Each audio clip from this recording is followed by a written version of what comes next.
What a delightful day to be meeting two of my great friends, folks who I believe are at the very vanguard of remediating humankind from the kingdom of the devil. I don't know how else to put it. And we have as well, finally, on the Lazarus Symposium, the great Carolyn Mansfield, who I've been hearing a great deal about over the last, well, probably 2 years. She reminded me a little earlier in the green room that we have had a dialogue in the past. Had I ever seen her beautiful face, I certainly would have remembered that dialogue.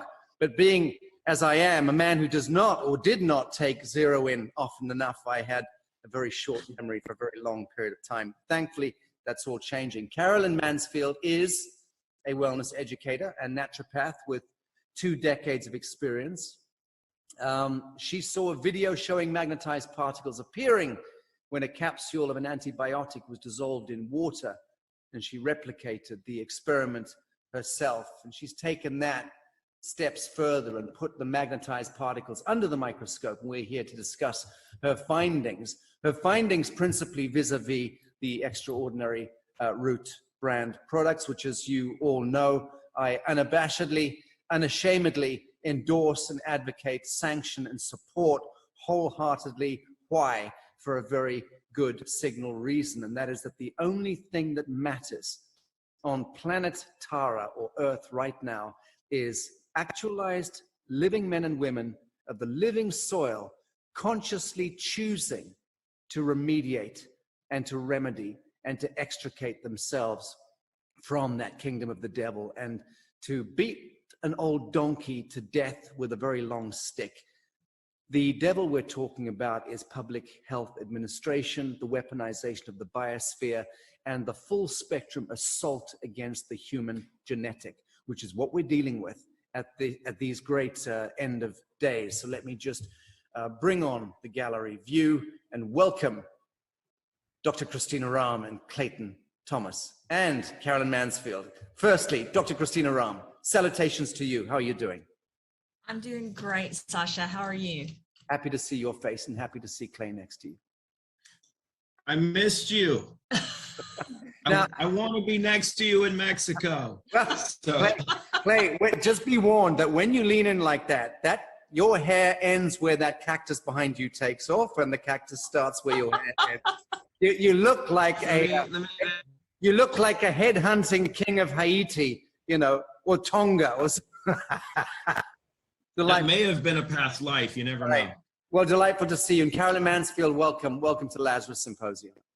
Thank you so much. It's such a pleasure to be on the channel with you and to be able to share my discoveries with your viewers, your listeners, your channel.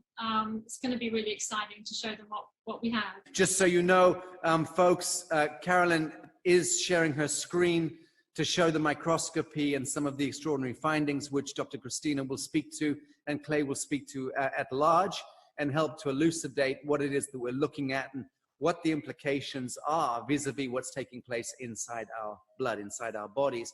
But Carolyn does not have a great connection, so she's kind of frozen most of the time. But Carolyn, thanks for joining us. And by all means, why don't we jump straight in? Why don't you start to share the screen? Because the Lazarus members around the world are very familiar with Dr. Christina Rahm. We know about the Root products. We love them. And we just want to see what the findings are and how it can best serve us moving forward and educating our friends and families as well. So I dissolved the capsule in some distilled water, same way someone had online.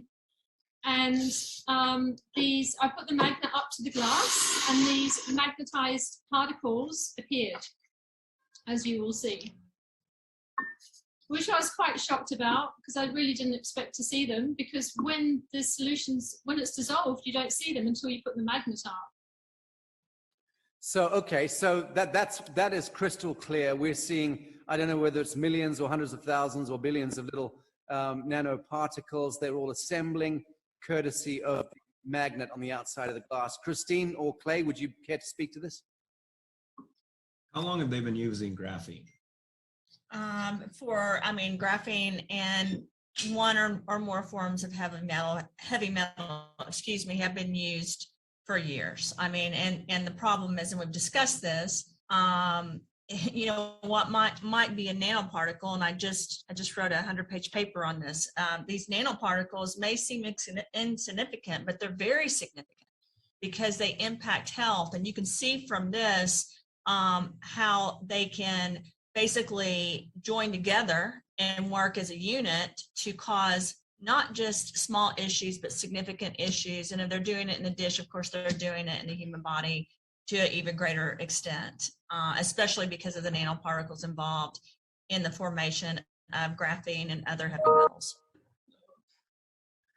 Okay, I was saying that in the particular instance of what's happened during the pandemic, you know, scientists make basically simulate a virus, or we call retroviruses or antivirals, to go in to basically go around the cell, and hopefully the new virus that's out there won't go into the body, or it won't be as bad. That's the theory, right? So we call them vaccines, but in reality, what's happened is you're basically giving someone another virus. Gotcha.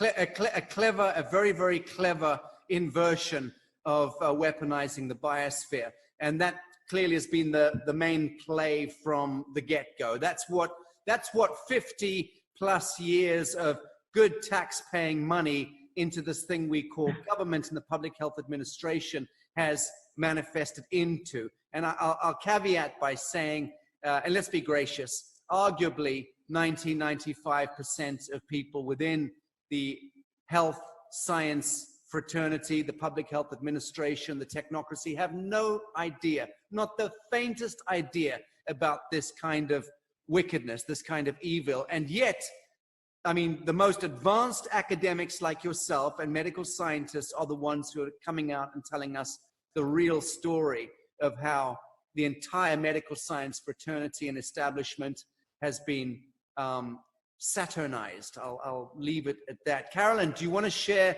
the next file with us? Yeah, sure. Let's just go on to that. Okay, so I put the substance under the microscope. I had to literally let it jump up onto the magnet.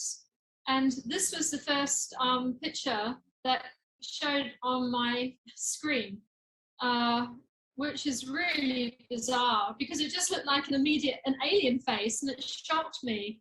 And this is at 400 times magnification.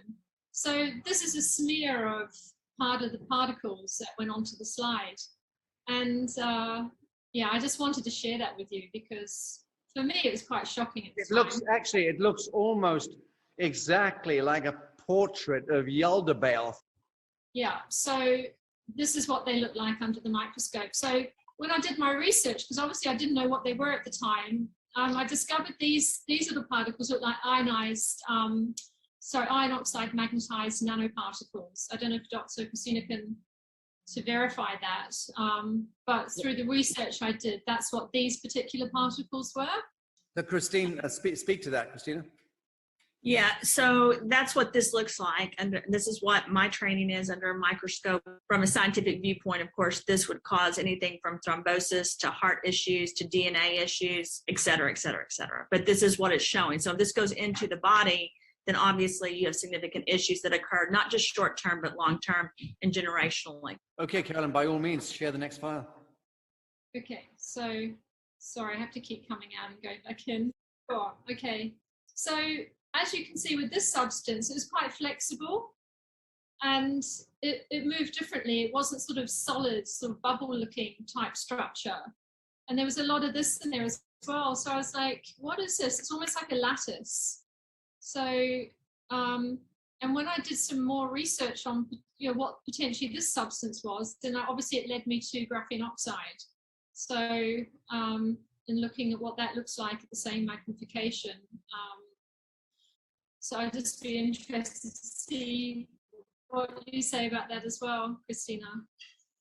Well, yeah, I mean, I think that it's been established by numerous scientists at this point. I don't think the government's acknowledging it, but that the graphene is in the vaccine. To be completely candid, again, when you create a supposed vaccine, you're using what's called carriers. And a lot of times it's some kind of heavy metal Unfortunately, for all of us, there's never been studies that have shown the accumulation, not just the one-time use of that, but the accumulation effect, I can't ever say it, accumulative effect, sorry, using something like this, but you can only imagine what this would do to a human body.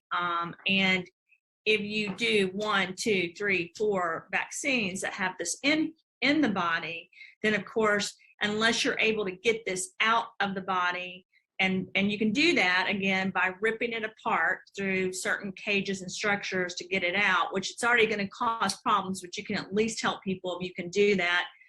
If you don't get this out of the body, then what you're looking at is aneurysms, heart attacks, blood issues, fertility issues, diabetes, autoimmune, et cetera, because it causes what's called an inflammatory cascade throughout the body, which basically initiates these autoimmune illnesses and diseases. And so it's very sad that unfortunately we're finding this in the vaccines. So this is the cytokine storm.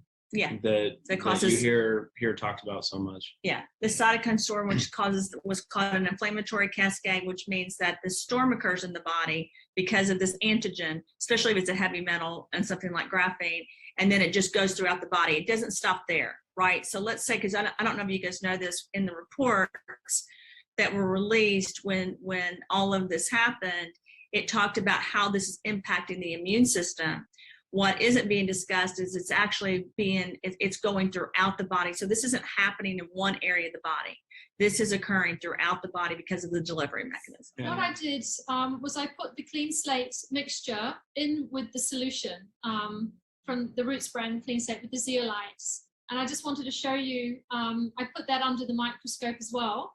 Yeah. And you can see a zeolite crystal here. And you've got this iron oxide particle, the magnetized particle.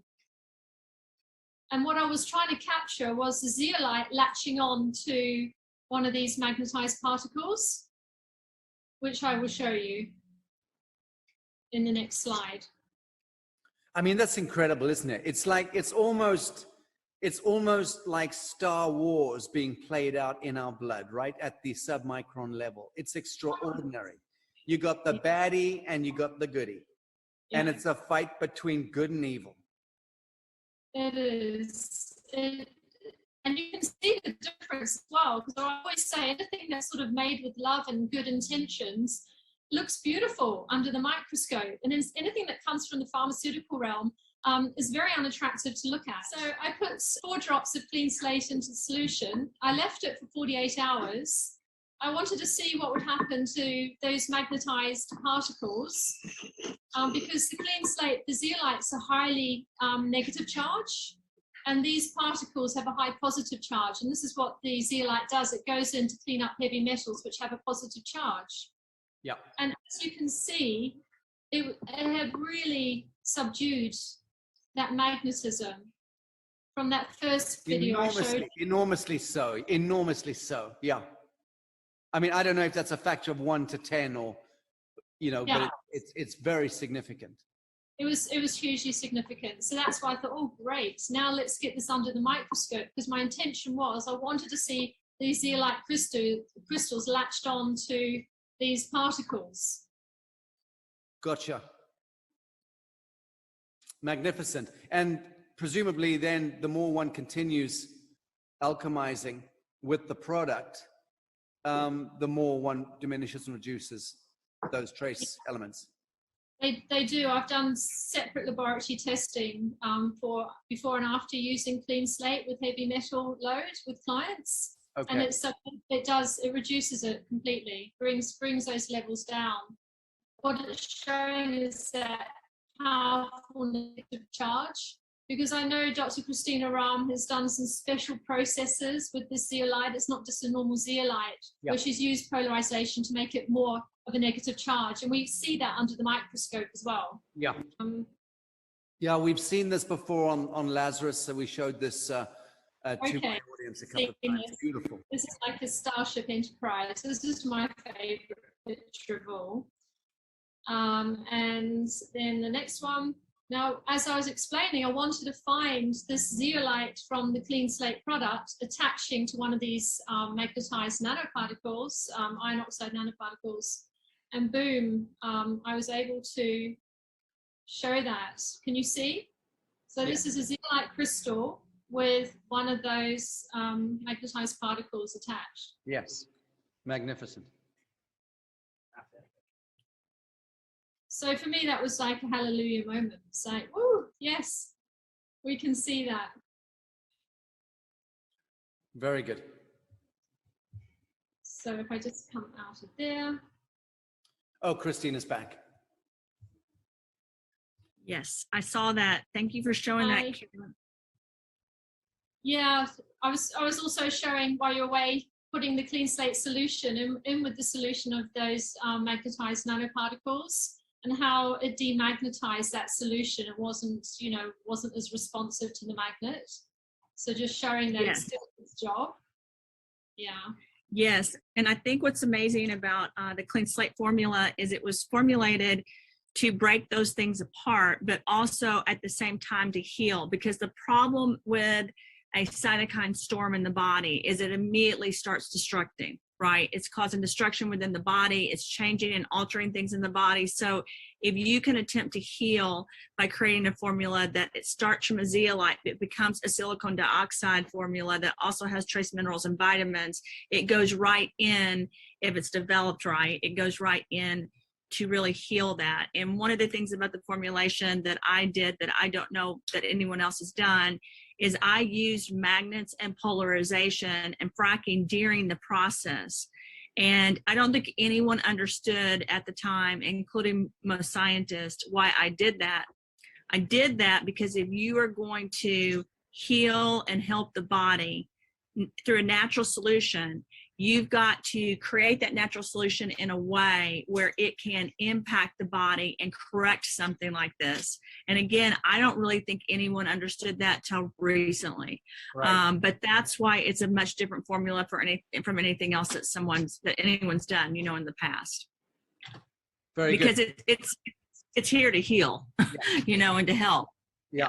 I mean, we were just saying when you fell off the line that looking at some of the images that Carolyn's taken with this graphene oxide kind of, dark Borg-like cluster of doom, floating in the abyss of microcosmic deep space. And then you've got this little shimmering zeolite with a kind of radiant violet Saint-Germain aura kind of looming into view. And it really is fucking Star Wars playing out in our blood. The forces of good and evil. And to me, it's so exciting that we have an antidote, we have a remedy, we have the cavalry at that sub-micron level. I just wonder, Christina, when you were in your reverie, kind of transcoding the information in science and math and geometry of thought years ago, did you know that that's what was coming down the pike? I mean, you were working in the belly of the big pharma beast to a great extent, as everyone is forced to do if you want to practice your art or your craft.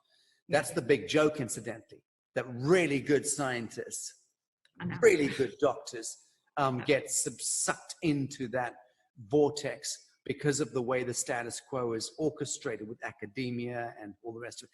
But my question to you is, did you have a sense going back to your days of transcoding and working out new geometry of thought in science, because you are a perennial pioneer, did you have an idea that this was going to lead to a kind of Star Wars type thing going on, battle between good and evil? Did you sense that?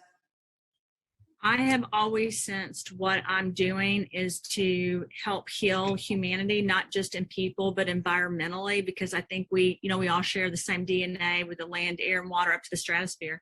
So for me, that's always been my mission, is to find solutions. But I'll be very honest with you, Sasha, I have a lot of education, and I was never attacked for anything. And I've said this before until I left Big Pharma, right? When I started saying, no, I'm going to do this on my own, then I had to deal with, like all of us have to, with the controversy around that. But I have always known for some reason what this would do. And I've always, I'm able to create and do things that I don't always understand how I know how to do it. It just comes naturally to me. It's like I've already done it before. And so I'm doing it again, but now because of the past and how much I've been exposed to, I'm able to create things very quickly now. In fact, it's really been sped up over the last 2 years more than any point in my life. And I think the reason for that is because of some things that are happening now and that are going to happen. I'm trying to continuously create things. And I think that's one of the things I'm so connected to you, Sasha, because you're on that same path, trying to just organically and instinctively knowing how to have these solutions. And Carolyn is too. But the answer is, I kind of did know just instinctively through discernment that this was going to be needed. And I believe this particular formulation in a different way will be needed also in the environment, even in the air and up in space as we approach black hole theory and everything else. Actually, it's not a theory, the black hole and all the quantum physics around it, because this is basically like time travel and reversing things in the body and then putting them back together so that they work correctly. So how long? Yes, carry on, Clay. How long ago were you aware that an event like this over the last 2 years was actually going to take place? I mean, and I've said this before, you know, I'm an artist and I was a psychologist, and then all of a sudden I was offered all these jobs in the pharmaceutical and biotech. And at a very young age, well, in my 20s, I was told that this was going to happen. And that was not planned either in my life. It just naturally occurred, like I was supposed to be there. And so it was, you know, it's been over 20 years. Yeah, actually, 22 years probably. Wow. And, you know, right now we've got this latest engineered dialectic of, what is it? Oh, yeah, it's the monkeypox. Yes. You see, we've run out of avians and bovines and all the rest of it. Now it's monkeypox. So given this new virulent strain of Fauci bedevilment, do you just hold your course with the Root Brands and know that they will deal with and counter any of these iterations, virulent iterations? Or do you naturally dash into the laboratory and start to try to engineer an antidote that actually swings, you know, from little vines, you know, between zeolite and zeolite to take on the, you know, in the monkey land of monkey viral warfare? I'm taking the piss, but it's just so cynical. It's so fucking cynical and so predictive that they're going to slap us in the face with another. It's going to be fish virus next week, you know. But my point is Root Brands standing sentinel in dealing with Alpha Omega, or do you have to go into the basement now and create some new tricks? I do both. I think the original formula that's being used right now will be assisting with that as well. And I'm not shocked by that at all. I don't know if you remember when we first met, Sasha, I said, this is what's getting ready to happen, not just this virus, but other viruses, because that's what I was told. But I've also, like, we have a mitochondria shield support that's coming out. I'm using quercetin and NAD in microemulsions. And I have about 5 more formulas that I've worked on that will assist. And the reason for that is if continuous viruses are created or released or occur, because, you know, there's a difference of opinion on that, huge difference of opinion on that in the scientific community, you've got to create things that are a base foundation that you have to use, but then you need to alter it and change it up because you've got to be smarter than what's going to happen. And that's what I've tried to do. And that's what I've worked on, so that people that are taking those formulas are protected as far as, or I'm hoping protected from the different things that are occurring now, but that will occur later as well. Well, and Sasha, like you're hitting on, we know that they have to put everything out in front of us. So when we look at the monkeypox aspect, what we're also playing with is the 100 monkey theory of getting to the tipping point of this community becoming more aware, and becoming more confident in sharing their knowledge, their experience, their confidence, their conviction, to reach that tipping point where the rest of humanity goes, it's all there, because our collective consciousness is there, and it's a matter of building up the foundation collectively, that we have enough people that become aware, that have cleaned themselves up, that actually know how to do this. Then the rest of the population then immediately realizes, oh, this is what needs to be done. And we're building that up. And it's the fun part every day of watching, just little by little, those numbers increase, and you watch the awareness. And what you hit on is something that actually Dr. Norbert Keshkesh, who's published a lot of his information on the International Science Nutrition Society website, he stated a few months ago, more than a few months ago. He's got 5 case studies on this, yeah. And what he stated when he was putting the first case studies out is it didn't matter what letter of the Greek alphabet they wanted to use, what new title they wanted to come out with, something that this is the solution. Because as Christina was hitting on, when you look at the Trinity, right, and not adding in Relive Greens and with Give Me Back My Youth coming, but what the Trinity is foundationally is it creates the mechanisms to start removing, the bits of toxicity that have been in use since conception, right? Not just looking at what's been current, but really the key of what she's done that makes Clean Slate so special is not just what it's removing, but it's what it's adding.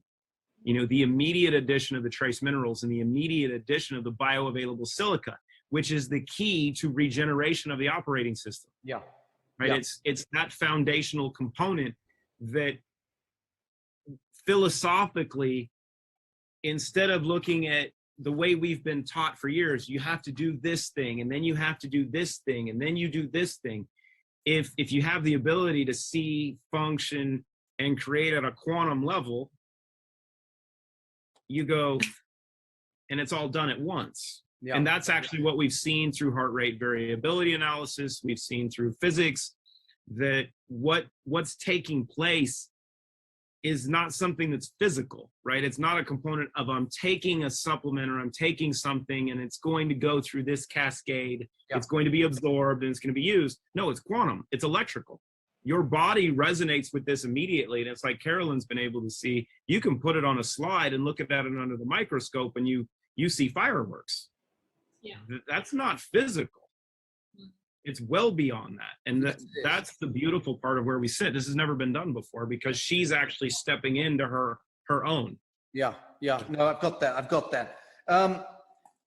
So we're days away. And I'm going to put this question to Carolyn first. We're days away from the World Health Organization Compact, the multilateral treaty that is going to invite all governments of the world. There's 193 corporations masquerading as governments, indentured to their central banks, and their central banks are indentured to the Bank of International Settlements, the IMF, the World Bank, the IFC. Let's see. And then we've got a clutch of deviant, noble bloodlines sequestered in their gated mansions, motherfuckers, in Geneva, in Long Island, in different enclaves around the world, playing it very safe, staying out of view of the main. I don't know if you guys heard this week, but all US Supreme Court justices are now going to have 24-hour close protection security with them at all times. Why is that? Well, let's see. When Rome fell, they murdered the fucking judges day one. When Greece fell, they murdered the fucking judges. That's what we do. Good humans, when we've had enough of our babies being butchered, we go for the judiciary, because the judiciary become the line in the sand between people and remedy and the overreach of a satanic forces. So given that that's the case, and we've got the World Health Organization days away from inviting the grubby little technocrats masquerading as world leaders, who are merely cashiers and clerks on behalf of the parent corporation at that domestic level, they are all going to be signing a treaty. And that treaty is going to be giving away the very last vestiges of civil liberties, human rights, and sovereignty that we may have thought that we possessed hitherto.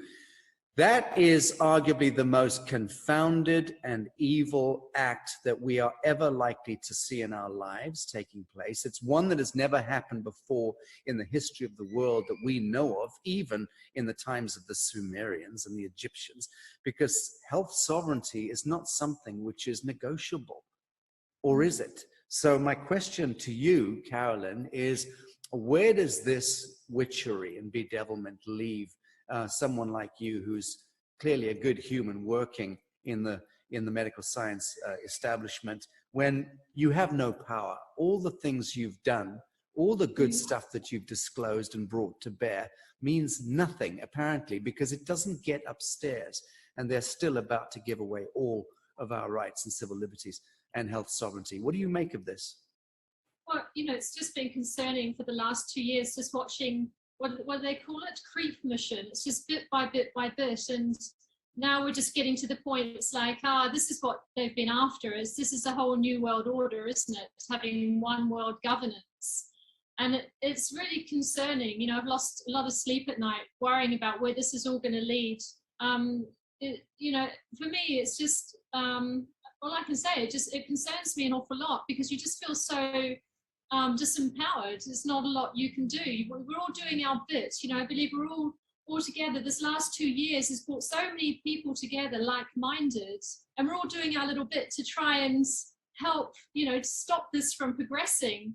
But it's it just seems such a humongous task. Right. Well, the die apparently has already been cast. So, Christina, first you and then Clay, your thoughts on the World Health Organization and its final throw of the dice. It's very concerning to me, but I believe that we will have solutions to what they're going to do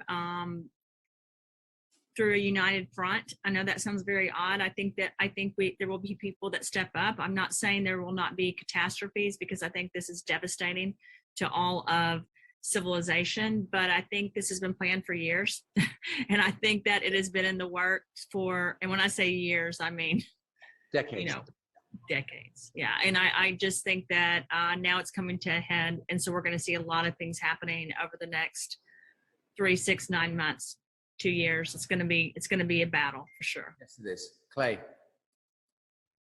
It's one of my favorite subjects. So you can look at mandates, you can look at what other groups of people, a small controlling left, you can say want to put as a dictate on people, but I think it's important for everyone to understand that the one thing that they're asking you to give up is your free will, right? And this is the crucial component as to what we're doing. If you're calcified here, if your pineal gland is calcified and you're a drone and you're not truly awake, which is what's crucial. Most people think that they're awake, they're aware, they're not awake yet. They're doing everything they can to put a push for you to give your free will.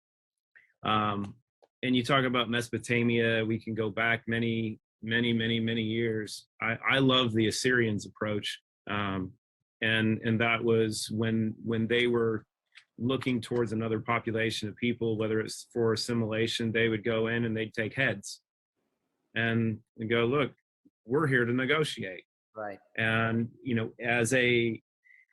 as an understanding, we as the ruling class, right, because we're dealing with less than 2% of the population that is truly dark and truly evil. And there's a modicum of difference in philosophy, right? Because many of us think that we're peaceful, and we're peaceful as a race, but in order to be peaceful, you have to be capable of absolute carnage. Good. If you don't have that in you, you're not peaceful, you're harmless, and they're going to feed on you. Yes, they are. Yeah, I'm loving that you're saying this, Clay. I'm loving that you're saying this. The meek will inherit the earth. Yes, that's a given. But what does it take to be meek? The great irony is it takes incredible boldness to be meek, to stand in the flame of pure truth, conduct only right action, and wield the sword of St. Michael. And to say, to stand in the line of fire and be willing to take one. And I was talking with one of my really good friends about this yesterday. There's a tipping point coming, because January 6th, a couple of years ago, was kind of an indicator that people are willing to gather, and they did so peacefully initially. The next time will be weaponized. Yeah. And there's that tipping point, and it's the interesting part of psychology, and it's always been shown in movies and such. And this is what people have to understand about what's going on in humanity and society right now, that we've been held hostage, right? Our energy, everything that we are, has been suppressed, and we've been held hostage. And if you're in a hostage environment, those that have taken you hostage, when they realize that they're not going to win, their demands are not going to be met, the outcomes are already determined, they're not coming out of this deal in what they perceived was going to be their victorious manner. Right. They don't just give up. They don't say, oh, you got me. I apologize. You can have me. No, they go, okay, we're going to start killing hostages. Right. We're going to try to create as much carnage as possible, because we're not going to have our desired outcome. This was a failure. It's bad. Pick a movie, right? It's how it always goes down. It's the nature of the beast. So we're at that tipping point, and what we're starting to see is the 12 plus different plans or outcomes that have been possible all lead to the same outcome, which is bad guys don't win. So they know this. Those that are really at the forefront from a white hat standpoint of playing this game also understand what the outcomes are going to be. And I love playing poker, right? So if you flop the nuts playing poker, if you have your two cards, if you're playing no limit hold'em, and the flop comes, and based on the two cards you're holding and the three cards that you can see, if there is no outcome where you can't lose, you act accordingly. Right. Sometimes, if you understand the premise of what you were talking about, where the meek shall inherit everything, Sun Tzu said it really well. When strong, appear weak. Let them play out. Let them show their hand. Don't submit, but play out the hand, because when it comes time to turn the cards over, you rake it. We're at that point. Is there going to be a lot of people that die over the next, like Christina was saying, 6 months, 9 months, 12 months, 24 months? Yeah, because one, it goes back to what's been written. You will be deceived, you will choose, and a third of you are going to die.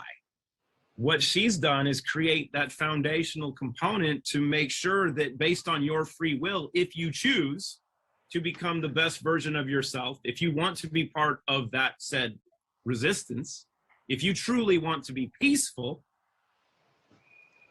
you might choose accordingly. But it's that point now of you can choose fear and say, oh, this is going to happen. Yeah, they're going to show that. Is that going to take anything away from me? No. Yeah, very good. And I think that's what's really crucial. And that's what I love and appreciate about everything that you're doing. And if shit gets really bad, I'm coming to Mexico quickly. Well, I tell you, I just had Margot Anand here staying for a week, which was just delightful. And she's about to hit 80 years of age. And she said, yeah, so I'm getting a bit foggy with memory. I mean, she's got selective memory. She's brilliant. When she's talking metaphysics or talking tantra or talking, this woman is just alpha omega. But she's doing what a lot of us do, middle age and onward, is just to start to triage the RAM, and be a bit more selective about what you keep stored in the RAM. And when you're a teenager, you keep all sorts of painless bullshit in your mind is all very important. You know, the world's going to end if you. But the older you get, the more you realize, actually, you know, we've taken a hail of bullets and golden arrows, and we're still standing, and we can afford to just be who we be and walk our walk and don't take shit too seriously. So we start to triage and let bits and pieces go, and then it gets into a habit, and then we start to realize, hang about, I'm getting quite foggy. I'm kind of dropping a few balls in life, you know. And just so you guys know, I had her on, I was doping her up on Zero In. And she was like, day 2, she was like, oh my God, I feel fantastic. So I've given her my entire supply of Zero In. She's off to, she's in Guadalajara, I think, this week, and then she's off on another tour. So keynote speaking at all of her institutes around the world.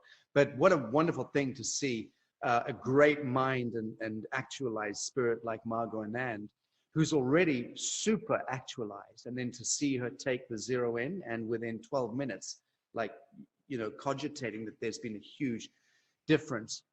And so the reason I'm speaking about this is because what you mentioned about fear and about the frequency of fear and all that, because that's what it is. Entropy at the cellular level is connected to constriction and to contraction and to fear and to the shape of the geometry of the ethers as they nest in our energy body and so on. So if we're not bringing in the correct angle, then things go into a mutated state, and entropy and decline is a natural progression from that. So in a sense, the galactic sleep cycle in our 3D temporal realm over a grand epoch of time, no irony there, Cronus, the titan that devours its own young, time being the very atom seed of the goddamn problem.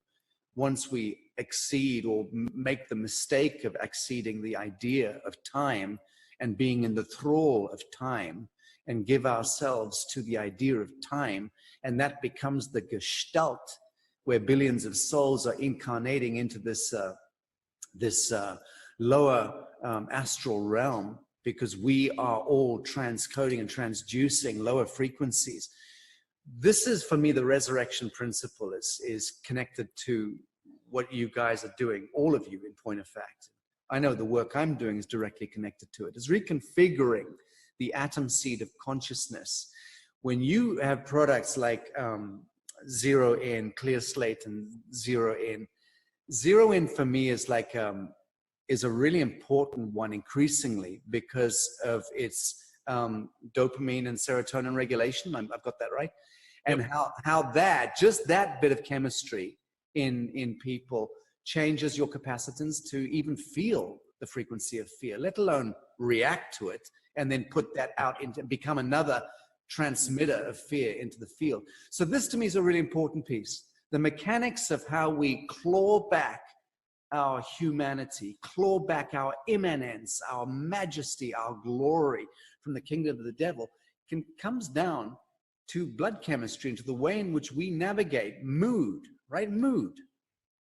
And our mental, speak a little bit. Not just blood chemistry. And I'm going to let her hit on this because I've got to hop with a couple other people real quick. But the key is neurotransmission, right? It's not just the blood. We're looking at blood work. We're looking at everything else, but it's the combination of blood to neuro. And getting into the brain, the central nervous system, and the wiring and the connectivity, right? Because as you talk about, if we look at neurotoxicology, and there's a whole other conversation, but to look at what graphene, lead, mercury, and aluminum do in the brain and central nervous system with disrupting neurotransmission and blocking neurons and such, as you start to remove those, you start to add the silica, and then you start to repair the gut, which is where the neurotransmitters are done, which is what Restore does. And then you start playing with Zero In, and you get to boost neurotransmission adaptogenically. Yeah. And this is something that's really important. There's never been an adaptogenic nootropic. This is the first one. She's done stuff that no one's even thought of before. You're not supposed to take one pill in the morning, or a couple if you take 3 like me, that has you alert, focused, calm, functioning like at 150 instead of 70 during the day, but do the same thing at night. The same capsule at night is going to put you in a coma and you're going to dream like crazy. And that's the key, is it's looking at biochemistry on every level. And then playing on the quantum realm as well, because you're not just working with yourself, you're working with her intention and what she's put in harmonically, spiritually, energetically into everything. I get that. And you know, 10 years ago, 15 years ago, I would have thought you're absolutely lunatic even talking in those terms. But I've subsequently learned so much hard science with some incredible particle and plasma physicists and whatever. So I know you're absolutely correct. Intention becomes everything in that sense. But Clay, thank you. Thank you for that. I know you've got to run. Christina. I'm going to leave you with a good one. Yep, God bless you. Bless you, brother. And I'll be seeing you soon. Thank you. I know this is hard for you. I'm leaving you with all the women. No, Christina, your last thoughts. We're going to wind this down in a couple of minutes. Just want to get your last thoughts on the conversation we've had today, speaking about more the metaphysics and the spiritual dimension of the work that you've been doing. I think Clayton's exactly right. Energetically, that's always been my focus. It's not something I've talked about as a scientist a lot, because as a female scientist doing what I do in nanobiotechnology, it's already tough enough. But speaking freely here, you know, you talk about time travel, and I said this earlier, and you talk about reversal, going frontwards and backwards due to quantum physics. It's not, you know, time travel is a reality. It's not questioned anymore. We know that it happens. Same thing with string theory and quantum physics as it pertains to the black hole theory, et cetera, et cetera. My focus was doing this in the body so that we could energetically reverse some things that were happening, and then in our physical realm be able to manifest the best version of ourselves. And I think, you know, the interesting thing he said about neurotransmission, that's always been my focus. And if you ask me why, because when you design time travel, or you design a ship to go through the black hole theory, it's transmitting. Yep. So I wanted to focus on neurotransmission so that we could really help the entire body, spiritually, mentally, emotionally, physically, be able to make it through what we're going through right now. And not only make it through, but reverse the effects of the negativity of what we're going through. So those are my last thoughts. And again, Sasha, I'm so thankful for your mission to really bring this. I'm like you, it's 10 years ago, it would have been hard for me to talk about this. Now, fast forward, I feel like it's my obligation. Right, that's it. It's a duty of care. Because if we continue to couch our language, and in a sense navigate the false light logic of the status quo, we're playing right into it, baby, and we must stop that. Cease and desist. That's why I'm really happy this year. 2022 is my kind of turf. When we move, you know, we're like moving out of the bifurcation now. We can see clearly who's who and what's what. Again, the masked and the unmasked. That was the most perfect archetypal totemism to emerge, so that we can all see exactly who we're dealing with. And no disrespect to a lot of people who are still trapped in fear and still playing along with the theater. But the fact of the matter is, there's a point at which we meet that threshold in our own lives and go, I'm not participating one iota. Dr. Christina Rahm, thank you very much indeed, darling, for coming today and letting us share Clay and your wisdom again. Carolyn, last thoughts to you as we wind up. I was just going to say, I mean, everything has become clearer in 2022. I think it was muddy waters for a while, and I got banned on Twitter at the very beginning of it all just by saying things that were truths. And I you know, it's just so confusing to begin with.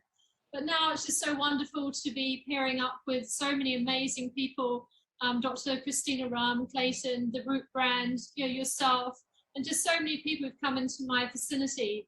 We all know who we are now. And it's just making life so much easier to progress on our journey, to do what we've got to do. Well, Carolyn Mansfield, thank you very much for joining us on Lazarus Symposium. And Dr. Christina Rahm, much love to you, and speak soon. Much fun. Thank you, you guys.